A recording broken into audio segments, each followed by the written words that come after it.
O apóstolo Paulo, quando ele trava uma discussão, porque o capítulo 15 inteiro, Paulo está tratando sobre ressurreição, Paulo está falando sobre a vida eterna, manifestação do Filho de Deus. O apóstolo Paulo está combatendo aqueles que traziam uma teologia que levavam os homens a se apostatarem da fé, porque pregavam e diziam que não havia ressurreição. Então Paulo, que era um defensor nato da ressurreição, que era um homem que tinha uma fé completamente voltada e alicerçada dentro do sacrifício de Jesus Cristo, Paulo acreditava fielmente que Jesus Cristo ressuscitou dos mortos, isso porque o próprio Cristo apareceu para ele.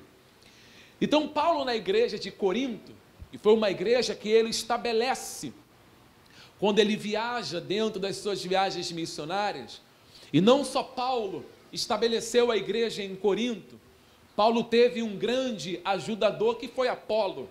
Tanto é que quando você lê o capítulo 3 da primeira carta de Paulo aos Coríntios, você encontra que a igreja de Corinto, ela estava certamente um pouco dividida. E Paulo, como estava ausente, ele teve que escrever uma carta de próprio punho para repreender a igreja, dizendo que ele não era nada, que Apolo também nada era, que Cefas também nada era, que eles eram simplesmente ministros de Deus. E Paulo diz: eu fui aí, plantei, o Apolo veio após mim, regou, mas foi Deus que deu o crescimento. E aí Paulo repreende a igreja de Corinto, dizendo: olha só, ninguém pode pôr outro fundamento além daquele que já está posto, que era Cristo. Paulo não se colocava como fundamento, pelo contrário, ele sempre deixava claro por onde ele passava que Cristo era o centro de todas as coisas. Todas as igrejas que Paulo passava, todos os territórios que Paulo passou, ele sempre apontava para Cristo e nunca trazia glória para si, sempre para Deus. A igreja de Corinto, ela teve que se acostumar com a ausência de Paulo, porque Paulo, ele era um missionário, ele era itinerante. Paulo não era aquele pastor que permanecia fixo em um único lugar. Então ele tinha que viajar para Macedônia, ele tinha que descer para a Ásia Menor, ele tinha que viajar para outros lugares, assim era a vida dele.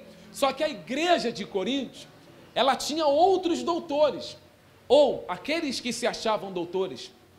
Uma vez, o apóstolo Paulo, enviando carta para o seu filho na fé, Timóteo, só para você entender do que nós vamos falar, Paulo diz para Timóteo, Paulo diz para os seus discípulos, dizendo assim: vocês precisam tomar muito cuidado, mas um cuidado muito grande, com aqueles homens que se acham doutores, que falam sobre a palavra de Deus, falam do que não sabem e afirmam do que não conhecem. Paulo diz: vocês não podem se apegar a eles, porque eles falam com o seu próprio coração e para o seu próprio eu. Paulo era um defensor da verdade.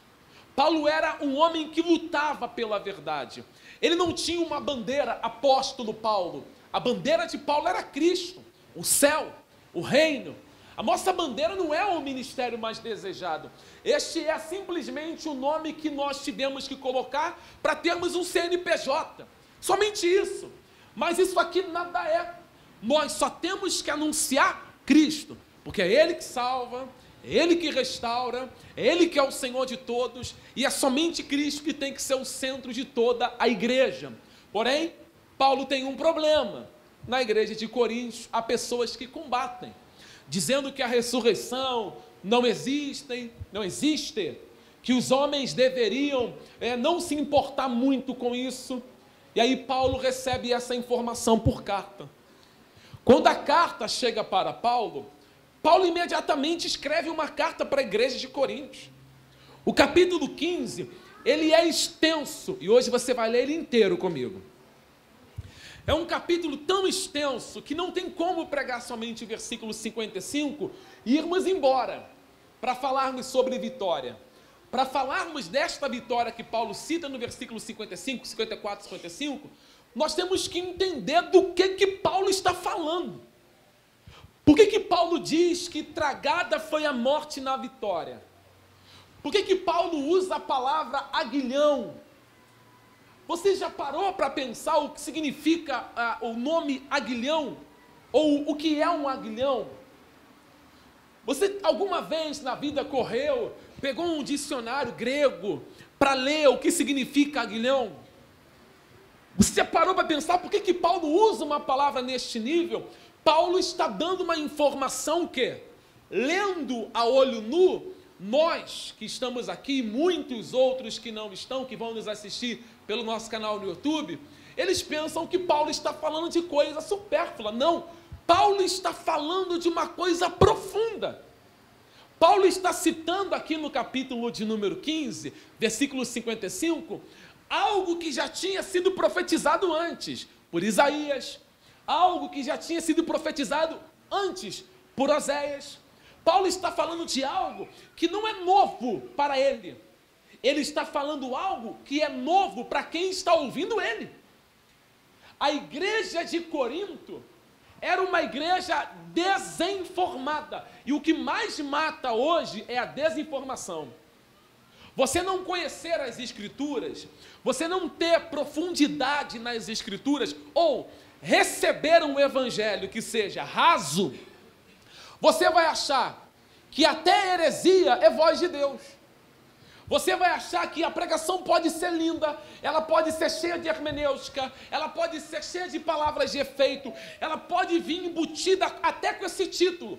Você está recebendo a vitória nesta noite, mas ela pode estar sendo acompanhada de milhões de heresias no meio. Por isso a importância de ler, por isso a importância de se examinar, por isso a importância de vir a um culto, sentar na cadeira, fazer silêncio, para ouvir a palavra de Deus. Porque culto verdadeiro não é somente um culto barulhento. O culto verdadeiro, segundo as Escrituras, é aquele culto que você entra, você senta, você para ouvir, você entende o que está sendo pregado, você sai do culto, vai para casa e coloca em prática aquilo que você aprendeu. Este é o culto racional que Paulo cita em Romanos 12. É um culto que se entende. É uma pregação que se compreende. Então o texto aqui não está falando de vitória, só vitória na terra. Está falando de uma vitória em outro nível. Não está dizendo que amanhã ou daqui a pouquinho, 9 da noite, eu vou terminar o culto, você vai para casa, o telefone vai tocar, vitória. Não! Esta vitória que eu recebo na terra são vitórias passageiras. Paulo não está falando de nada passageiro. Paulo está falando de uma vitória eterna, de algo que o tempo não vai conseguir corroer. Paulo está falando de algo que nem os demônios vão conseguir corroer. Ele está falando de algo que nem um homem vai conseguir corroer. Ele fala de uma vitória que, lendo o texto, parece uma vitória palpável. Não é palpável, é sentida e vivida. A vitória que ele aponta é para se viver, não é simplesmente para tocar. Eu posso tocar nessa vitória aqui. Ô, Vitória, ganhei um copo. É verdade, ganhei hoje. Chegou hoje esse copo. Que vitória, eu ia beber num copo de plástico. Chegou um copo de vidro. Oh, aleluia. Não, nós estamos falando dessa vitória.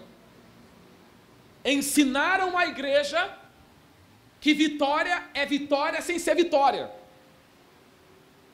Nós temos milhões de pessoas recebendo vitória que deveria estar com um título enorme em cima. Derrota. Recebendo coisas que deveria estar escrito lá em cima, bem grande. Não é uma vitória, é uma derrota. Porque os homens recebem carro, mas desviados da igreja. E eles dizem assim, eu recebi uma vitória. Qual é a tua vitória? Eu conquistei meu carro, mas você está em Cristo. Paulo está falando dessa vitória. Eu subi na vida, mas você recebeu o selo do Senhor. Porque sem a salvação de Cristo sobre nós, nós não somos vitoriosos. Nós só temos coisas, mas não somos vitoriosos. Ter coisas, alguém está me ouvindo? Conquistar coisas, receber coisas, é muito bom. Quem gosta de carro bom? Levante a mão. Eu gosto. Ninguém gosta? Quem gosta de uma boa casa, uma cama com energia fotoquântica?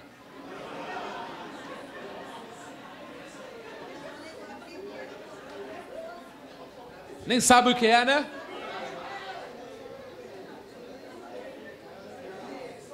Eu vou decodificar então. Cama com energia fotoquântica é cama com infravermelho. Que você deita na cama, ela repõe tudo no lugar. A cama, ela trabalha com os infravermelhos do sol e te devolve a energia que você perdeu no dia. Isso é tudo gostoso demais. É maravilhoso. Quem gosta de botar o cartão na máquina assim e digitar a senha e ter lá 10 mil saldo positivo? Viu? Viu? Viu? Glória a Deus. Mas a pergunta é: louco, esta noite te pedirão a tua alma, e o que tu tens preparado para quem ficará? O problema não é você possuir. Você pode ter, se essa for a vontade de Deus, porque Deus, Ele abençoa o seu povo sim, mas abençoa dentro da sua vontade soberana, porque é Deus que nos dá segundo o seu querer. Você pode ter, mas eu tenho salvo, eu possuo vitorioso, ou eu possuo derrotado, ou eu possuo caminhando para o inferno, ou eu possuo dormindo na cama e posso acordar no Hades. Você pode olhar aqui para mim, deixa eu te fazer uma pergunta. Você já se perguntou aonde você vai estar 1 segundo depois da sua morte?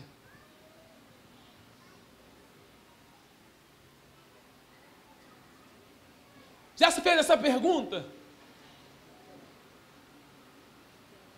1 segundo, eu acho que é mais de 1 segundo, menos de 1 segundo, né? 1 milésimo de milésimos de segundos. Aonde você estará depois que você morrer? Não haverá tempo para falar: Senhor, me perdoe. Vamos ler a Bíblia? Quem quer ler? Leitura. Eu peço até quem está lá fora, na rua, leia também. Leia. Leia. Leia as Escrituras comigo. Carta de Paulo aos Coríntios, 1 aos Coríntios, capítulo 15. Nós vamos fazer uma leitura extensa. Melhorou o som?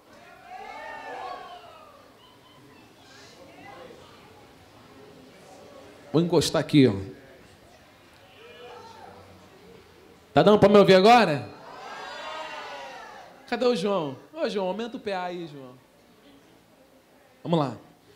1 aos Coríntios, capítulo 15, versículo 1. Irmãos, venho lembrar-vos o evangelho que vos anunciei, o qual recebestes e no qual ainda perseverais.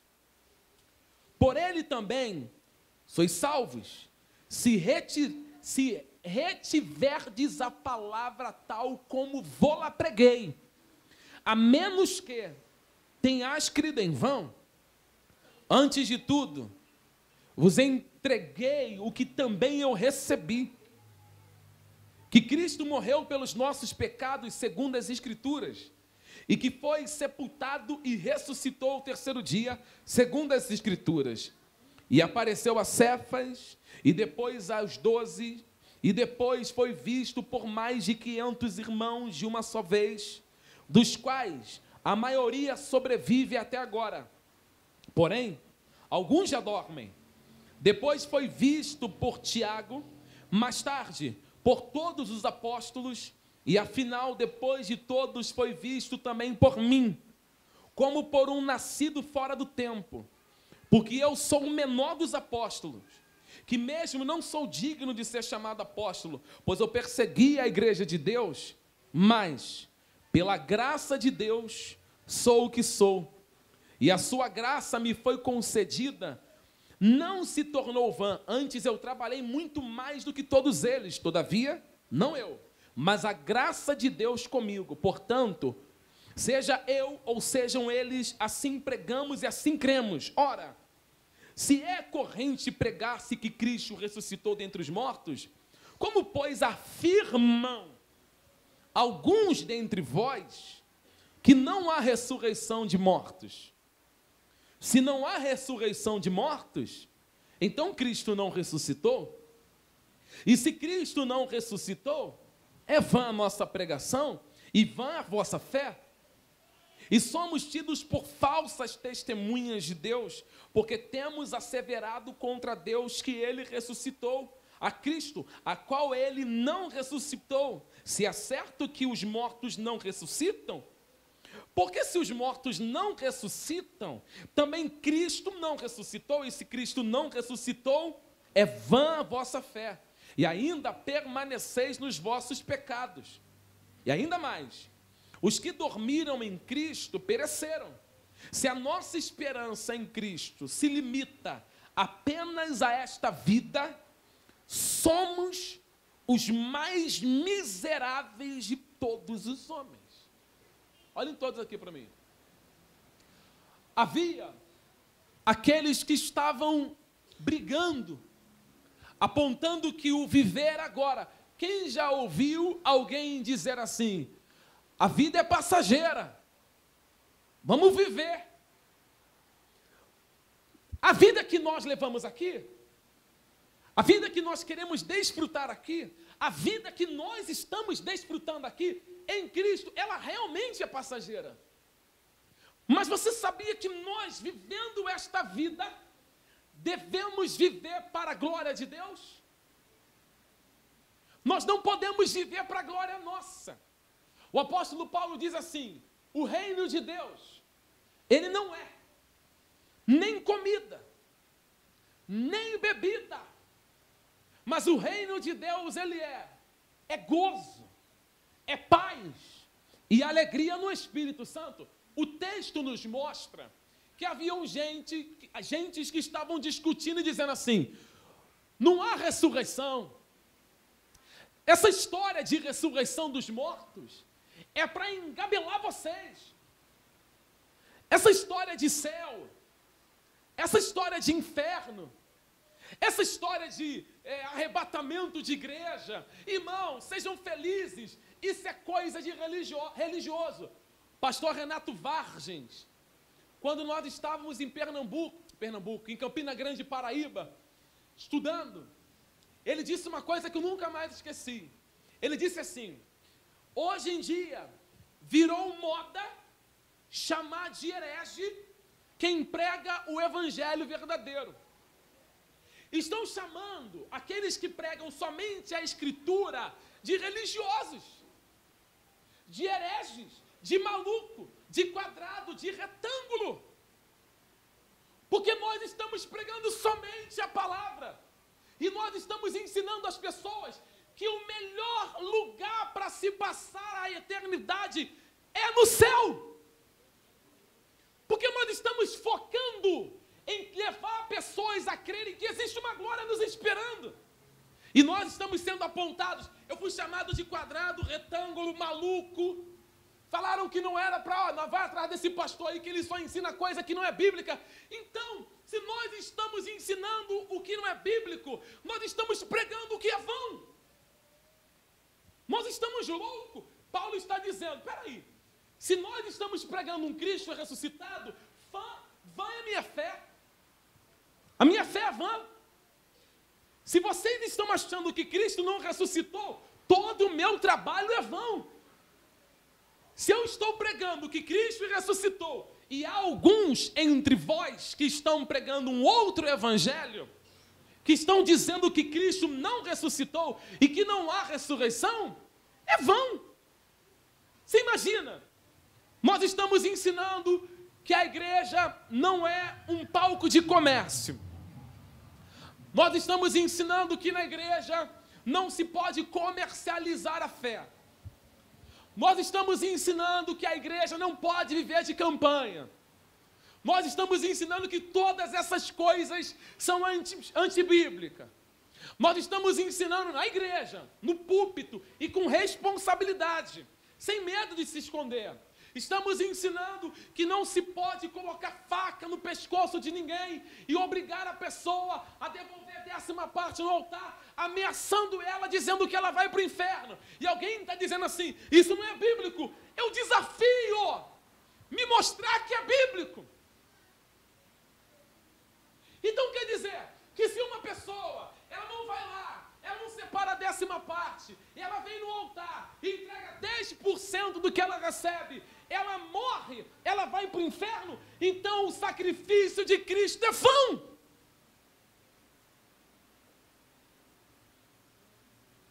Porque o que me salva não é os 10% que eu devolvo, é o que Cristo fez na cruz por mim. Pastor, então o senhor é contra a devolução dos 10%? Não, eu não sou contra. Nós ensinamos que isso é um ato voluntário que tem que vir de dentro do coração, porque não pode ser tirania. Nós não servimos um Deus tirano. Quem aqui é casado, levante a mão. Bem alto. As suas esposas estão aí? Para você não mentir? Eu vou perguntar. Michele está aí? Olha, Michele. Michele, você gosta quando o Alex fala assim para você, te amo, meu amor? Você gosta? Não é legal? Agora, quando é assim, ó, ele acorda de manhã, porque às vezes acontece. Ele não é possível que ele venha de outro planeta. Às vezes acontece dele acordar, ou vir da rua, e chegar a te encontrar, e você falar assim, puxa vida, tu nem falou que me ama hoje. Acontece? Aí ele vai e fala, te amo, meu amor. Aí você responde, assim não vale. Por quê? Porque ela cobrou dele algo que ele deveria fazer de maneira espontânea, sem que haja uma cobrança. Então é vã a nossa pregação. Então, nada contra a pessoa que está no mundo, pastor William Gonçalves Girê, que está lá no mundo, ela pode pegar 10% e entregar no altar e falar, estou salva. Não, a salvação é pela graça. Isso não vem de vós. Isso é dom de Deus. Pastor, então a igreja, ministério mais desejado, recebe 10%? Sim, desde que você não entregue nesta igreja obrigado. Porque se você fizer obrigado, eu sou o primeiro a te dizer, leve embora. Para sua casa. Compra roupa para você e para os teus filhos. Mas não devolve aqui. Porque esse não é o evangelho. Paulo está debatendo. Paulo está defendendo a verdade. Paulo está dizendo claramente nas escrituras, não. Cristo ressuscitou. Vamos continuar a leitura.